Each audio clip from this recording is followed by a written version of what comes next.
Tippy, I'm coming home! I want it! I want it! I want it! Rejection! Borderlands 4 is set to drop September 11th, 2025, and I could not be any more excited. As a matter of fact, if you're watching this video, I'll bet you're excited about it too.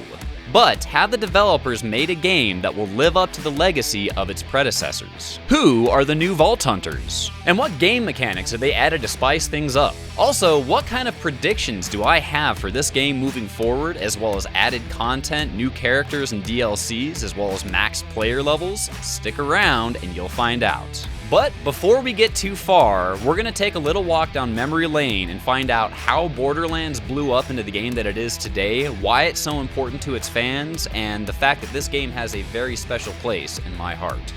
Let me take you back to Borderlands 1, which was released on October 20th of 2009. And yes, for those that are keeping count, that was 16 years ago. Man, I'm getting old.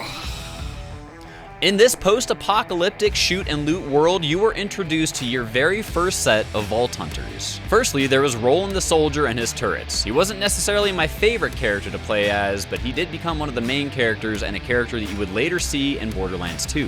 There's also Lilith the Siren, who also makes an appearance in Borderlands 2 as well. She also happens to be my main character that I played as in Borderlands 1. It was because of those ridiculously overpowered SMGs, and if you know, you know. There was also Mordecai the Hunter and Brick the Berserker.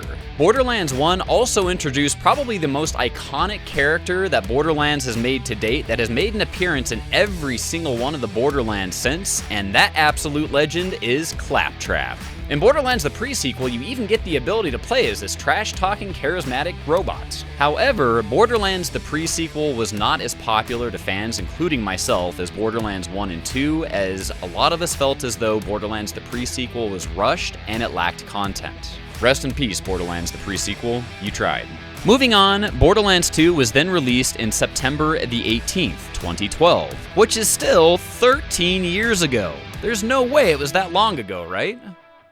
I did not think that this game was going to compare to Borderlands 1, and when I bought this game, I was really just hoping for the best. However, my expectations of this game as I played it and as the game progressed were blown out of the roof. If a fresh set of Vault Hunters and new weapon types with amazing skill trees wasn't enough, with the absolutely beautiful choice in map creation, the DLCs is what really tipped this game over the edge and made it great to legendary. Tiny Tina's Assault on Dragon's Keep, whoo! If you know, you know. Borderlands 2 also introduced its first set of DLC characters as well. However, the main characters of this story arc include Axton the Commando, Maya, another Siren class, Zero the Assassin, and then finally, my favorite character class, which was Salvador the Gunzerker. His ability to dual-wield a slag weapon with a weapon of mass destruction, say the double-penetrating Uncamped Herald, if you know, you know, made this character absolutely amazing and a monster on the battlefield. And then lastly, I'm going to circle back to the DLC characters that I was mentioning earlier, the first of which was Gage the Necromancer, and then we also had Krieg the Psycho. Both of these character classes were a lot of fun to play. What really set this aside, though, is that Borderlands 2 offered new character classes outside of Borderlands 1, where you just got the 4 that the game started with. These characters are, however, only purchasable through the DLCs that the game had to offer, which, if I am mentioning DLCs, was absolutely worth every single penny. So if you do cycle back to Borderlands 2, I would highly recommend getting the DLCs because they were nothing short of amazing. Borderlands the pre-sequel was then released in October 14th, 2014, which as far as a timeline goes for a new game in a series that had high expectations, came out early and felt rushed. The pre-sequel did lack content, however, there were a couple of things that made this game unique. You were able to play as Claptrap. You were also, however, able to play as Jack, who was the main baddie in Borderlands 2.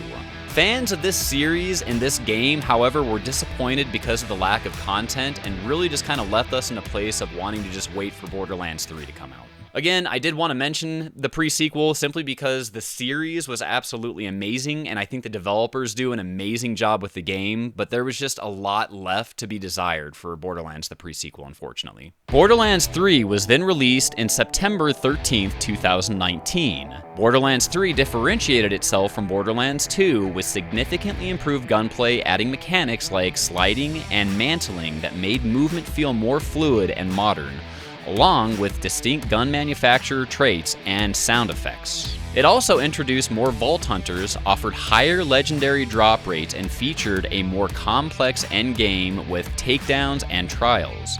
Other significant differences included improved quality of life features such as global fast travel and inventory management, and the extensive use of anointments that added another layer of build customization in the late game.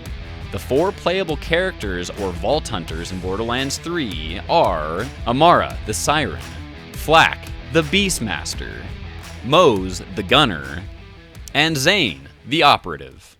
In addition to these new Vault Hunters, the game features a variety of reoccurring and new non-playable characters from Borderlands series, including antagonists like the Calypso twins and returning characters such as Lilith, Claptrap, and yes, even Marcus makes this list. What's up, Marcus? You got a gun for me, man? Come on, what are you standing around for? Buy something already.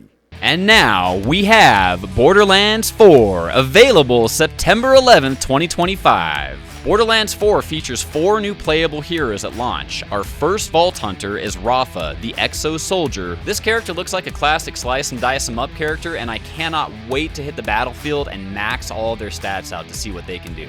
We then have Vex the Siren. Vex also has an ability called Phase Familiar, which kind of reminds me of Mordecai's ability with his Hawk from Borderlands 1, except Vex has a giant purplish panther tiger looking thing, which is designed to, well, chew your face off. And then we have Eamon the Forge Knight. Just taking a look at this character at first glance, this is most likely going to be your tank class character, so if that's the kind of character you're looking for in Borderlands 4, this is most likely going to be your selection. And then lastly, we have Harlow the Gravitor, with abilities like Chroma Accelerator, Flux Generator, and Zero Point, giving this new Vault Hunter the feel of a siren with tech that goes boom. As far as predictions go, I'm going to say that there are 2 things that will absolutely happen in this game, and it would be beyond crazy if they don't. Topic number 1, we will only have 49 skill points to max our character skill trees out with. And if you remember any of the other Borderlands series, or if you're familiar with playing them, you know that those max levels go up. So you most likely are going to look forward to being able to max your character's skill tree levels out even further. My guess is it will probably get to somewhere around 70 points to like maybe 75. We've seen in Borderlands 1 how it capped at 69, Borderlands 2 capped at level 72, but then they also offered these OP levels that went up to OP 8, so technically that made them go up to level 80. Then in Borderlands 3, they made it simple and just maxed out levels at 72. Now, these additional levels did not come all at the same time. There were updates and DLCs along the way. So a cap of level 50 went to like something, say like level 61. 61 then went to level 70 or 72. So we will need to wait for the game to progress, for their DLCs to come out, for these caps to happen. Again, I'm not guaranteeing this or saying that this is definitely going to happen, but based on my experience playing other Borderland games, maxing this player level out and being able to add more points to our skill trees will most likely absolutely happen. The other thing that I'm going to call out right now, just out of the chute, is they are absolutely crazy if they don't add DLCs to Borderlands 4. As I had mentioned before, the DLCs really are what made some of these Borderlands games so fun. Borderlands 2, I know I kind of hinted on it, Tiny Tina's Assault on Dragon's Keep was simply amazing.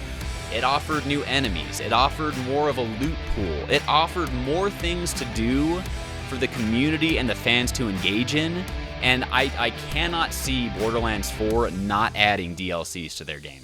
So look forward to that, and that's something I'm calling out right now. I can almost guarantee DLCs for Borderlands 4. Oh yeah, one more thing I wanted to mention before moving on. With the DLCs, I'm also going to predict that there will be new characters or new Vault Hunters that are added in. Again, this is just a prediction. I couldn't tell you if it's fact. I can't tell you how many or if it's even going to happen. But if I am a betting man, I'm gonna put money in a place where there will be new heroes or vault hunters, whatever you want to call them, added to the game. I am just betting on it now. I hope that you are excited about this game as I am. The series as a whole has been not just one of my favorite, but my absolute favorite of all time, with not only a cast of amazing tunes to play as, alongside the amazing open world maps that are offered to us, and lastly, because of the jaw-dropping DLCs this game series has offered. I can't wait to tear my way through the amazing loot, tune builds, and just getting to see how they have done with the new story arc upcoming. Make sure to drop a like and a sub, because I will most definitely be doing a series of my own on Borderlands 4 for you amazing people to enjoy. I hope to see all of you amazing people there. You shall not!